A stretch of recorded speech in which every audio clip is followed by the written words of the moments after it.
was never really a sit down, hey, this is what happened. Admitting it and accepting it and those kinds of things, which to me, that would be the way to handle something like that. Because just as an adult now and as a person, teacher cares very much for kids and their development, especially when it comes to, their emotional development in regards to trauma. I think it's not that so much that trauma is this terrible, terrible thing. It is definitely not a good thing, but it's these things happen. Mm-hmm. Terrible things happen, and I would have wished, or I would hope in the future for children to have someone to talk about this thing, almost as if, no, I'm not gonna say it that way, but just open. Okay. Just openly talk about, hey, this is what happened. We messed up. This is this. I'm struggling with this. I feel like those things would have been something I would have appreciated then.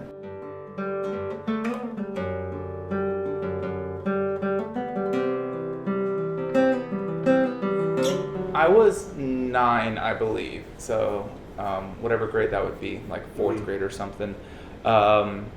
We had been in that house for about 2 years, and it was a nice home. And it was a house that was, I guess, foreclosed. We bought, and I didn't know anything. So it was literally, we were living in this house. My dad had lost his job at some point, and was just going through doing some not so good things with what he had left and everything. And then so home got kind of rough, just like drugs and that kind of stuff. So that was, it was sort of building up to something, but I didn't know that was coming. We just knew it was like, oh, things are stressful right now. But yeah, my experience was we woke up one morning and there was just some person at the door of some kind of law something who said we had to be out by the end of the day. So it was like we took an entire house and put it in a truck like in a day. It was crazy. It was kind of, I almost want to say it was kind of cool, because I could never imagine that happening. Just you're a kid and you're like, what? And then it's all of a sudden you're gone. And it was a lot to process. Like, of course there was a lot of oh no and stress and everything, but that came later. Mm-hmm. Because you're just in the middle of just, okay, I'll grab this box and put it over here. So it was a crazy experience. We luckily we stayed with my cousins, so my aunt took us in. We stayed there for a couple of days, and oh my god, what was it? Actually I think, no, we stayed there for a couple of weeks. We were there for a while. And then after that, things got really, really challenging. I mean, it's just everybody's feeling some form of shame, some form of embarrassment, and those kinds of things, because it's like I said, you feel a little and for me as a child, I didn't know where we were in society. Mm-hmm. Really, I didn't know where we were financially or anything like that. That was kept from us. But to experience something like that, you all of a sudden change your identity in a way. You're all of a sudden just, oh wow, we're not doing so good. So it was obviously, things got really, really, really stressful, because, all of a sudden everybody knows these things, and everybody was very, very supportive of family-wise.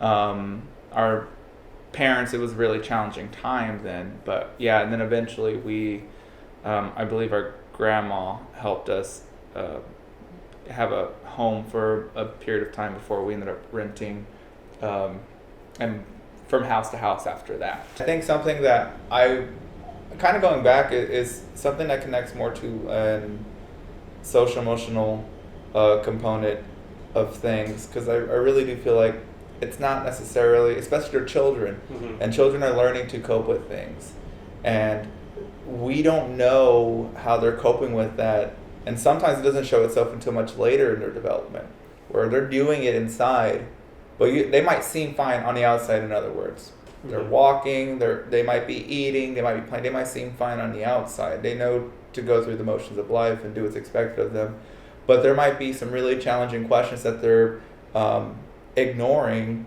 and that could come back on them later, I feel, and that's kind of what I experienced, I think. Like, I think there's a bunch of this distrust, that was kind of bubbling up after a while. And here's the thing, too, with this eviction, it's not just one event.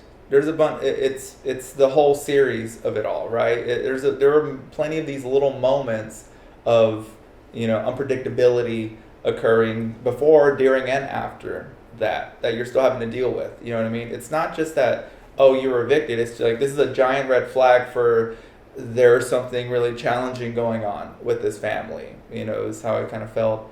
And so I think I started isolate, like, with not trusting. I think I learned to not trust what my dad had to say about something, because he would say one thing and then where something else would show.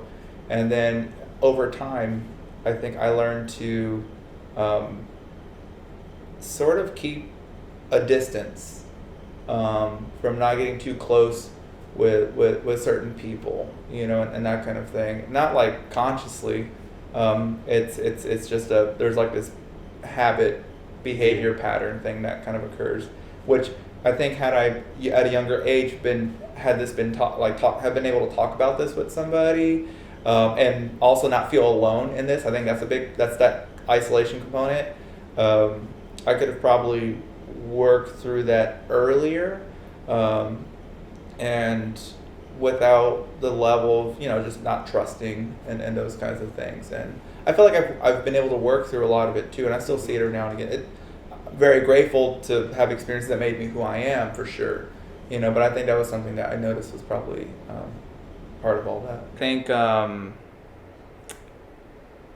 as a child, when you're going through something like that, or what I can experience, I feel like those kinds of experiences can be a little isolating, and they can they're obviously really challenging, but definitely they can be a little isolating. So I definitely feel like in music I found a sense of connection when I struggled with that, and especially when I started playing with people. Like, I felt that sense of connection. So, and as a child, and I care so much that children maintain a sense of connectedness, with their community, with their world, with their peers, and experience meaningful self-expression, through sound. And my way of doing it just happens to be through music. So if I believed that about